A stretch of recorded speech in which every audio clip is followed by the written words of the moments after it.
Okay, I think we're good to get started. To the participants in Asia, good afternoon. To our friends in Europe, good morning. And welcome to our Scientific Beta webinar on the subject of how to be defensive and protective of the environment. My name is Simon Caraban, and I am Senior Vice President of Index Services at SGX. Today's webinar is really an evolution of our presentation on defensive equity, which we presented earlier this month. For those who attended the recent webinar on our defensive equity strategy, you will recall that we presented a very strong case on our defensive equity strategy as a substitute as part of a substitute to part of the fixed income allocation in order to improve the risk-return profile of a multi-asset portfolio. Today, we will indeed cover the pertinent aspects of our innovation in defensive equity solutions once again. However, we will also introduce the dimension of climate investing in the context of this discussion. And you will naturally ask yourself, why is there a special consideration for defensive equity on the topic of carbon emissions and climate transition risk?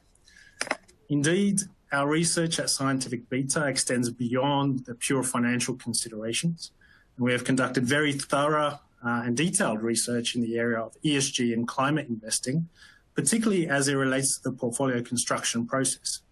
As Eric guides us through the presentation today, he will demonstrate that defensive equity strategies actually inadvertently expose the investor to significantly higher carbon emissions and climate transition risks relative to a cap weight benchmark index. We will then illustrate how we have successfully managed to reach the financial objective of a defensive equity solution while also successfully suppressing the carbon intensity of the portfolio in an elegant manner through the separation of the financial and non-financial objective. This simultaneous objective is conducted in a clean and consistent fashion so as to ensure that investors can benefit from defensive equity exposure while also addressing their climate objectives, which is becoming a very important consideration for investors today as both a regulatory and a moral obligation. You will have the opportunity to put questions in the Q&A panel of the webpage here, and we'll try as best as possible to address all of your questions at the end of Eric's presentation. I now have the pleasure of welcoming our Global Research and Investment Solutions Director, Eric Shabini, who will walk you through the presentation. Thank you.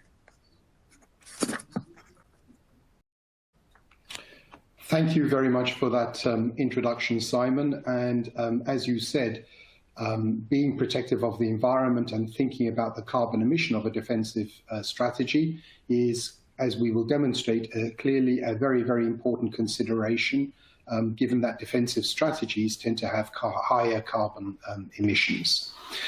So let me go straight into the presentation. So it's well known that defensive equity strategies not only protect investors in bear markets, in down markets, but also offer better risk-adjusted return than a cap-weighted index over the long term. And this is really because these type of strategies tend to favor low volatility stocks, either through selection or through overweighting those stocks. And by favoring low volatility stocks, you get an exposure to the low volatility risk factor. The low volatility risk factor is that low volatility stocks tend to provide a premium, and that premium has been well documented in studies like by Franzini and Pedersen, and is backed up by a very strong economic rationale. Now, existing defensive equity strategies suffer from a number of shortcomings. In particular, they tend to be highly concentrated in terms of stocks and sectors. They tend to also provide negative exposure to other well-rewarded factors. But worst of all, they tend to become less defensive when you need it most. The exposure to the market tends to increase during a crisis for typical defensive equity strategies. So in the first part of this presentation, we will show how we can address these shortcomings and create or design, if you like, the scientific beta, and show you the steps that we incorporate to design the scientific beta dynamic defensive index solution. Defensive strategies also, though, expose the investor to significantly higher carbon emissions. This is exactly what Simon pointed out earlier on, particularly compared to the cap-weighted index. So in the second part of the presentation, we will show how by separating out the financial objective, the defensive side, from the non-financial objective, trying to reduce carbon exposure, we can create a dynamic defensive strategy that has the same properties as our standard dynamic defensive strategy, but significantly lower carbon exposure. And then in the third part of the presentation, we will look at the performance and risk characteristics of our dynamic defensive strategy compared to existing defensive strategies, and also compare the dynamic defensive strategy with and without carbon control as well. And finally, we'll show a very simple case study in terms of where a defensive strategy like this could be very useful in terms of where to allocate it into a multi-asset portfolio. So that's a very broad outline. So let's start off thinking about how currently traditional defensive equity strategies are constructed. Typically, they're constructed by either selecting or overweighting low volatility stocks, or through an optimization-based approach that aims for the portfolio with the lowest volatility on the efficient frontier. The result is you still tend to pick low volatility stocks, and you tend to overweight low volatility stocks. Now, these traditional approaches lead to a number of drawbacks.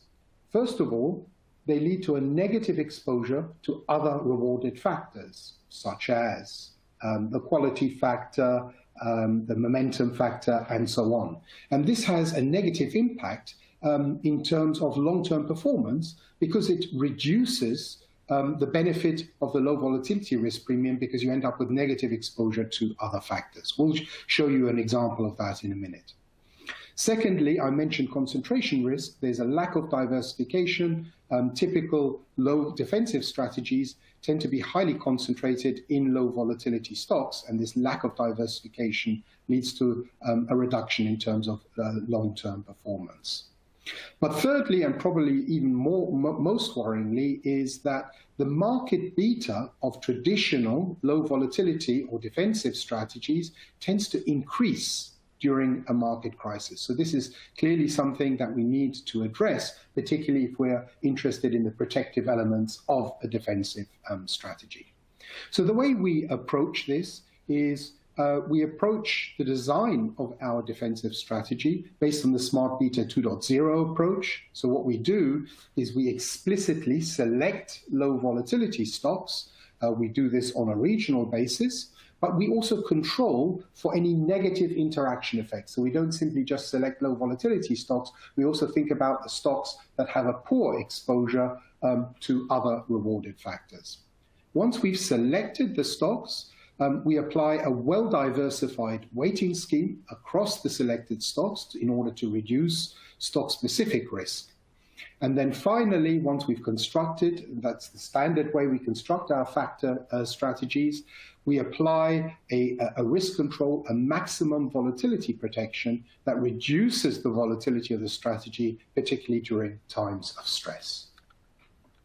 So let's look at each one of these shortcomings in turn. So first of all, negative exposure to other rewarded factors.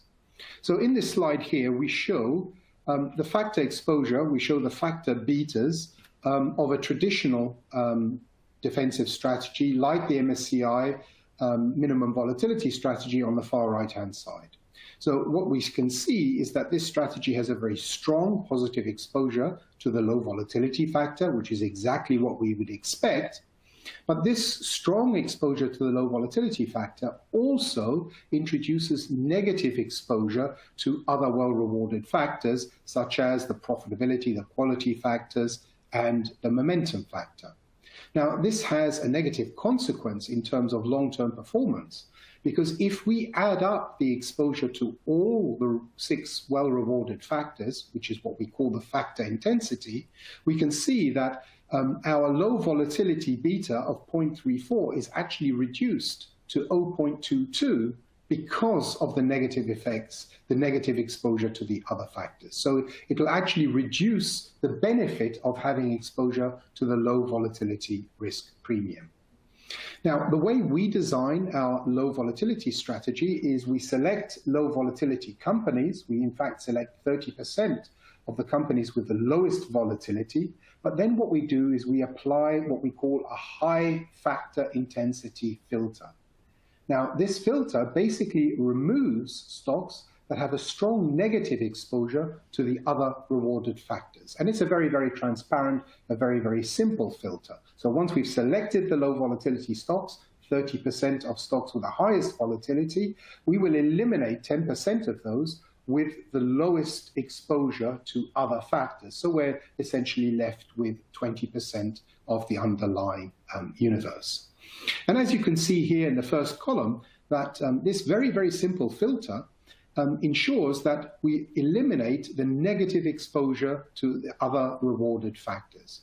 We are still able to have the same level of exposure to the low volatility risk premium, but now we're able to eliminate the negative exposure to the other factors. So what that means, if we look at the factor intensity, we actually end up with a factor intensity that is higher than just the exposure to the low volatility factor, and therefore better returns over the long term. So this is a key feature of our defensive strategy. But the second problem of traditional defensive strategies is they tend to be highly concentrated in terms of stocks. So in this table here, what we show is a strategy that has selected the low volatility stocks, and we've applied the filter. But if you use a concentrated weighting scheme, such as a cap-weighted weighting scheme, then the effective number of stocks tends to be very low. In this instance, we show an effective number of stocks of 32.3. It means that out of the 500 stocks that we have in the universe, in the US universe, we're essentially only providing exposure through 32 stocks because of the highly concentrated weighting scheme. Now, if we use the same stock selection and we use a more diversified stock weighting scheme, a weighting scheme we call a diversified multi-strategy weighting scheme, you can see the effective number of stocks increases significantly. It's almost 3 times higher than a more concentrated weighting scheme like a cap-weighted or an inverse vol-weighted weighting scheme. So you can see that we end up with a much higher effective number of stocks, even though we're using the same stock selections. And what this has an impact on the long-term performance. You can see that the Sharpe ratio of our more diversified stock weighting scheme is significantly higher than using a more concentrated stock weighting scheme. And as we can see also in the last row, we also reduce the level of stock-specific risk for the same level of factor exposure. You can see we reduce the level of stock-specific risk by almost 3% using a more diversified stock weighting scheme. So clearly, reducing stock-specific risk also has an impact in terms of long-term performance. Okay, so we've addressed 2 of the issues of traditional defensive strategies, but now we also want to think about how defensive traditional strategies are, particularly in times of crisis. So what we're showing here on this slide is the volatility, if you like, the one-year rolling volatility of a typical cap-weighted index. That's the blue line that we show. And then we show the rolling volatility of a traditional defensive strategy like min-vol, like inverse volatility weighted. Now, what is interesting to observe here is that traditional defensive strategies do in fact protect you a little bit more, particularly during a market crisis. So they tend to have lower volatility than the cap-weighted index. But nevertheless, what is interesting is that the volatility of these defensive strategies still rise significantly. So in fact, the reason this happens is because your traditional defensive strategy tends to have a higher exposure to the market. The market exposure tends to increase during times of stress. So yes, defensive strategies tend to have lower volatility than the cap-weighted index, but nevertheless, the volatility still increases significantly compared to some long-term average.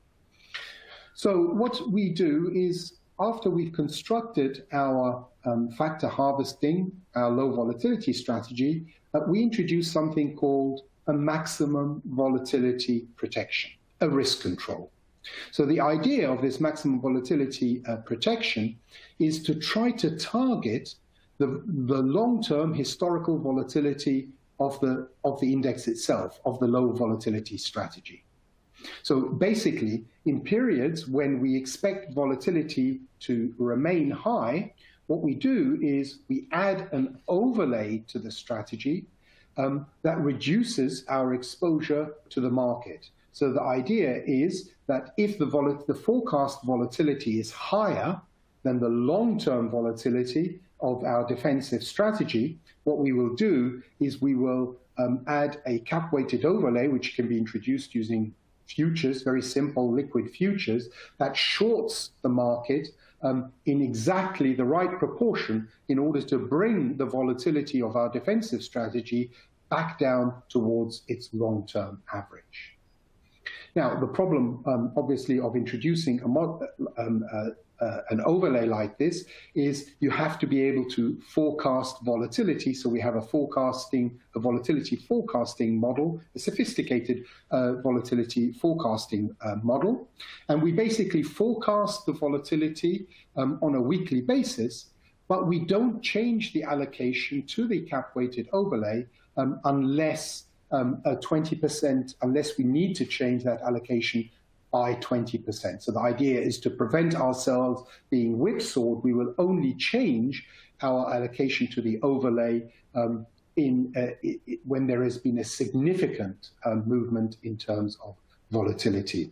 And to ensure that we don't get stuck in one particular volatility level, we reset the level to the cap-weighted overlay on the third Friday of each month. So it's a very, very simple control that we can add to our defensive strategy, but it's very effective. So here in this slide, we again show the one-year rolling volatility of the cap-weighted index in blue. We show the volatility of the typical defensive strategy in black. And here now we show the volatility after applying our maximum volatility protection control. You can see we significantly reduce the level of volatility, particularly during a time of crisis. And that's exactly what investors are looking for when they want to invest in defensive strategies. So it makes quite a significant difference. Now, we call this a dynamic defensive strategy. The dynamic element is how we control the cap-weighted overlay that we apply to our defensive strategy. So essentially, we've covered three elements. We've covered the negative exposure to other well-rewarded factors. We've covered the level of concentration, particularly stock concentration in defensive strategies. But we've also importantly addressed the fact that volatility tends to rise significantly in traditional defensive strategies. We now turn to the fourth element, which is protecting the environment. Now, as Simon mentioned earlier, low volatility strategies, defensive strategies, tend to overweight low risk sectors, and in particular, utilities. And utilities tend to have a very high level of carbon emissions or carbon intensity. So if we look at the Scope 1, Scope 2 carbon intensity, the weighted average carbon intensity of the cap weight, we see it's 146, so that's millions of tons per unit of revenue. And we can see for typical traditional defensive strategies like MSCI minimum volatility, it tends to be higher, almost double the level of the cap-weighted index. And in fact, that's the case for our factor harvesting approach as well, which explicitly selects low volatility stocks. The weighted average carbon intensity tends to be twice as high as the cap-weighted index. So to address this concern, what we do is we introduce a low carbon filter to reduce the level of carbon intensity.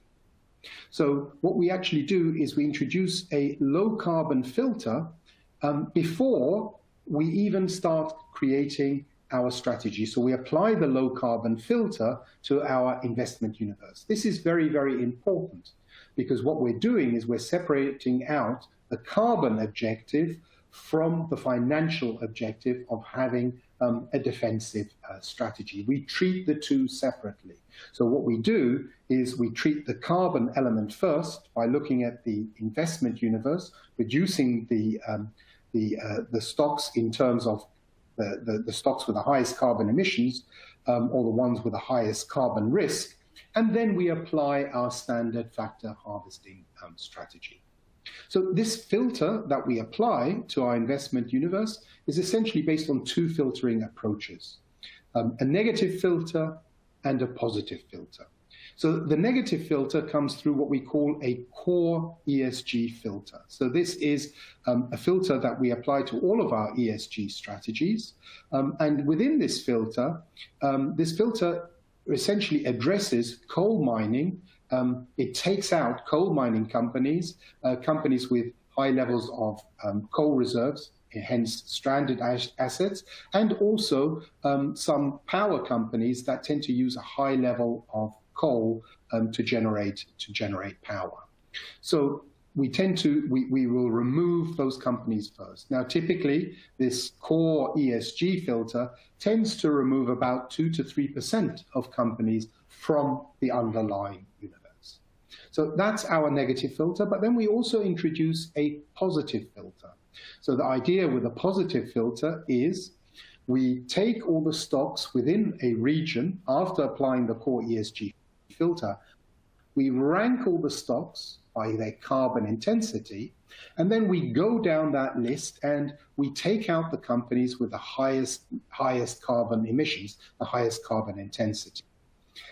So what we actually do is we remove about 10% of companies as we go down that list, 10% of the companies with the highest carbon emissions. However, we also have some sector control here, because if we have to eliminate a company, that would result in eliminating more than half of the stocks in that particular sector, we will skip that company and go on to the next company. So we keep going down that list, but we ensure that we don't eliminate an entire sector. So we're taking out 10% of companies that have the highest carbon emission, but we ensure that all the sectors are still well represented within the strategy. Now, after we've applied our both negative and positive filter, what we tend to find is we tend to take out about 15% of stocks from the underlying investment universe. But that 15% of stocks makes a huge difference in terms of carbon emissions. So you can see here that the weighted average carbon emission of the cap-weighted index is 146 millions of tons per unit of revenue. And then you can see for both the MSCI MinVol and our factor harvesting strategy tends to have a much higher, as we pointed out, carbon emission. That tends to be more than double the level of carbon emissions of the cap weight. Now, by applying this filter and then applying the same construction in terms of stock selection, diversification, you can see we actually end up with a carbon emission of 112 compared to 146 of the cap weight, or in other words, 23% less than the cap weight. Furthermore, you can see that that 23% less means you actually reduce the carbon emission of traditional defensive strategies by 65%. So you make a huge reduction in terms of carbon emissions. So obviously the important question that investors will obviously ask is, what impact does this have, this reduction, this reduced universe, in terms of performance? So that's the next part. In our next section, we'll actually look at some of the performance and risk of traditional defensive strategies, our factor harvesting approach, and also our factor harvesting approach with a low carbon filter applied as well. So in this analysis, we're going to look at a defensive strategy, our factor harvesting strategy, with the maximum volatility protection as well. So we ensure that we have very low volatility, particularly in times of stress. And then we will also look at the low carbon version of that to understand what impact that has, both in terms of performance and obviously in terms of risk characteristics. So we're going to use a backtest of about 15 years to look at the performance and risk of these strategies. So first of all, let's look at what happens in different market conditions for these strategies.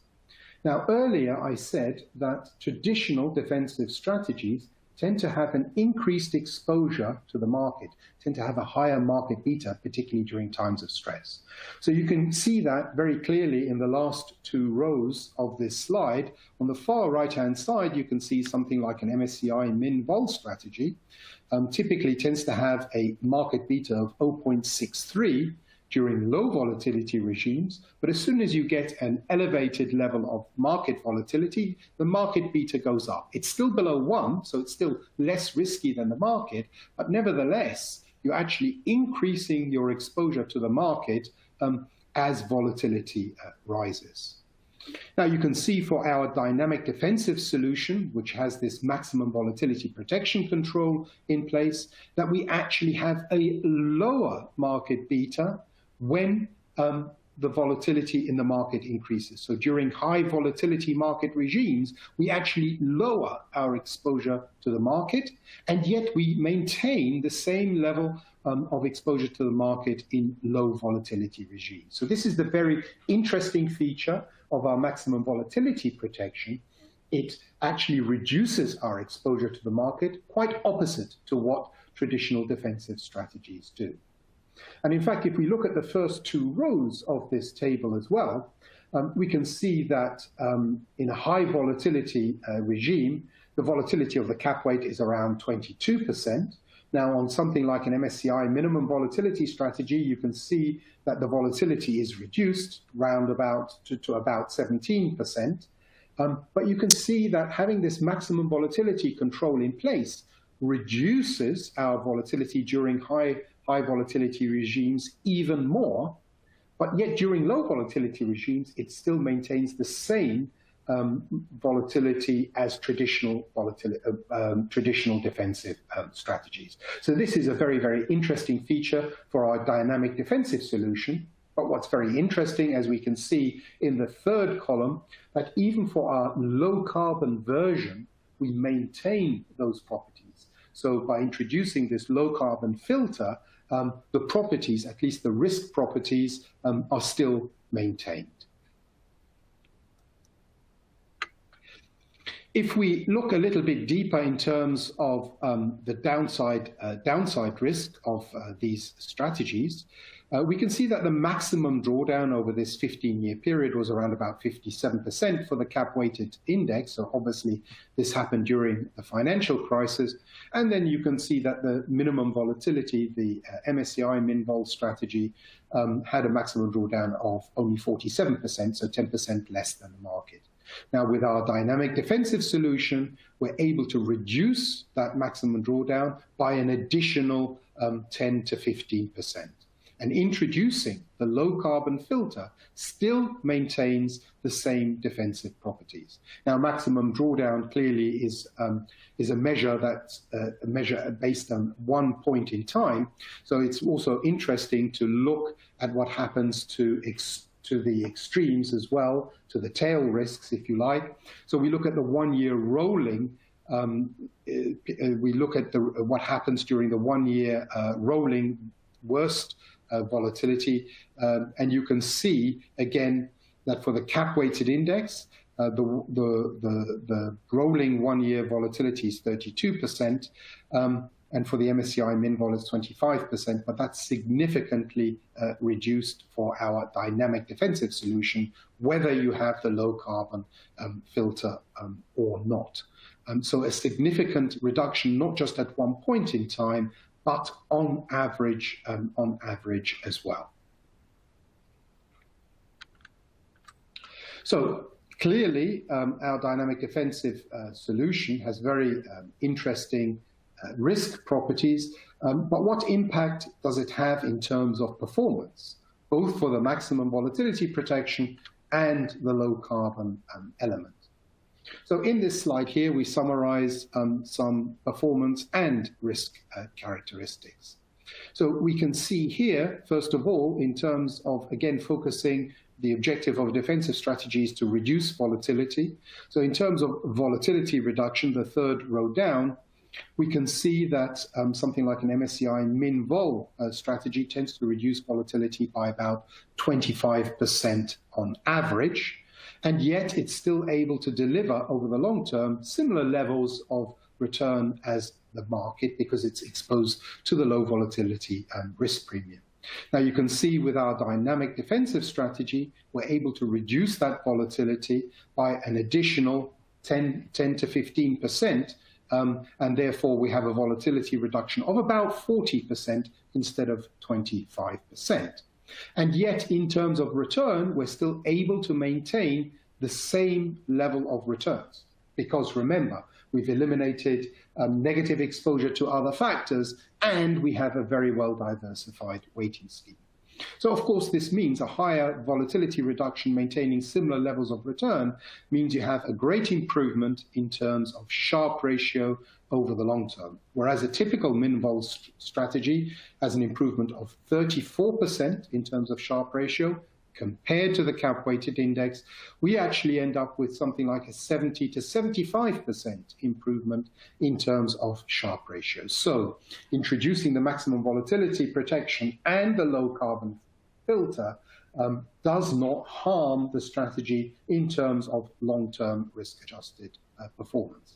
And as I said earlier, we still maintain the same level of exposure to the low volatility risk factor, but what is key is by eliminating the negative exposure we have to other factors, we have a much higher factor intensity than typical minimum volatility strategy. So this is a very, very important point, is that not only are we able to obtain these very attractive features in terms of risk, but that does not lead to any deterioration. In fact, it leads to an improvement in terms of performance as well. In terms of carbon, if we also look at the carbon emissions, and there are various ways you can measure the carbon exposure of a strategy, carbon footprint, carbon intensity, weighted average carbon intensity. So we actually use Scope 1 and Scope 2 in our carbon filter, but here we actually show what the carbon emissions are also using Scope 3 as well.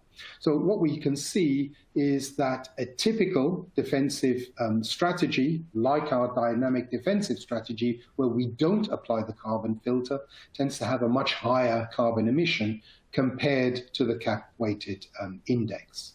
Now, for our low carbon solution, or our low carbon dynamic defensive solution, you can see we have significantly lower carbon emissions or carbon exposure, regardless of which carbon measure you use, whether you use carbon footprint or carbon intensity. We have something like a 30 to 40, 50% reduction in terms of carbon exposure. So it makes this filter that we've introduced doesn't impact performance, and yet it makes a huge difference in terms of reducing carbon emissions. Okay, so let me conclude then on what we've said so far. So the dynamic defensive index that we've introduced allows us to reward from risk factors, in particularly the low volatility risk premium, without negative exposure to other well-rewarded factors. And it also provides a very good level of diversification, which also helps in terms of performance, long-term performance compared to the cap-weighted index. Now, this maximum volatility protection is clearly key, and that's the dynamic element of the strategy. So we use a robust volatility forecasting method to manage the volatility of the strategy and to avoid the exposure to the market, particularly during times of stress, during times of elevated market volatility peaks. Clearly, we reduce our exposure to the market during those stressful times. Now, an interesting element that we've added to the strategy is the low carbon filter. Clearly, this is becoming, carbon emissions are becoming more and more important, and we introduce our low carbon filter, and this low carbon filter significantly reduces the carbon exposure of our strategy while still maintaining the same level of performance. Hence, we're able to reconcile defensive strategies and climate change as well. So that's essentially our dynamic defensive, or our low carbon dynamic defensive strategy. But it's also interesting then to think about, well, where can I use a strategy like this in a portfolio? So a dynamic defensive strategy is particularly interesting to add in a multi-asset portfolio. Now, typically, traditional multi-asset portfolios, the typical 60-40 multi-asset portfolios, tend to make an allocation to the cap-weighted index. It's a very effective, cost-effective way to try to get exposure in terms of good long-term returns. So typical multi-asset portfolios tend to make an allocation to a cap-weighted index. However, such an allocation also exposes the multi-asset portfolio to the drawbacks of market volatility, extreme risks, tail risks, and people who design multi-asset portfolios then decide how much to allocate to the equity class based on the extreme risk. So they limit the amount of equity exposure by looking at what the extreme risks are and the kind of level of extreme risk the portfolio is exposed to. So one way we can improve a traditional multi-asset portfolio is to replace the cap-weighted component with our dynamic defensive strategy. The reason being is it has much better protection, particularly in bear markets, particularly in terms of extreme risk, and furthermore, it provides better long-term adjusted returns. So the idea is, instead of using the cap-weighted index, we can use a dynamic defensive strategy and increase our allocation to equities, lower our allocation to fixed income, increase our allocation to equities for the same level of risk. And I'll give an example of that in a minute. So the lower allocation to fixed income, higher allocation to equities, means that it also addresses recent investor concerns about the low level of returns from fixed income, because you now have more exposure to equities.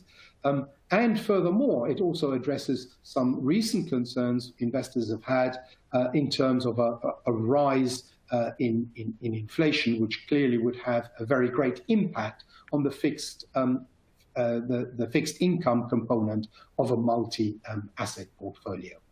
So to give an example of how you can change the allocation with the same level of risk, we look here at a typical a very simple multi-asset portfolio that makes a 60% allocation to equities and a 40% allocation to bonds, so a 60-40% allocation. Now, such a multi-asset portfolio would have an annualized volatility of about 11.5%.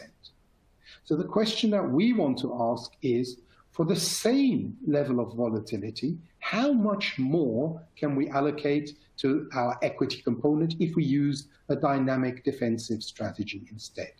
So you can see here from the middle column, the scientific beta dynamic defensive strategy, you can actually allocate 93.5%, almost all, to our equity portfolio. Much more so than you would do for example, a minimum volatility strategy. For a typical minimum volatility strategy, you'd only be able to increase it by 10%, from 60 to 70%, because it's still exposed to high risk, particularly during times of stress. By controlling the extreme volatility, we're able to allocate much more to the equity component, and we only have to allocate about 6.5% to bonds for the same level of average volatility.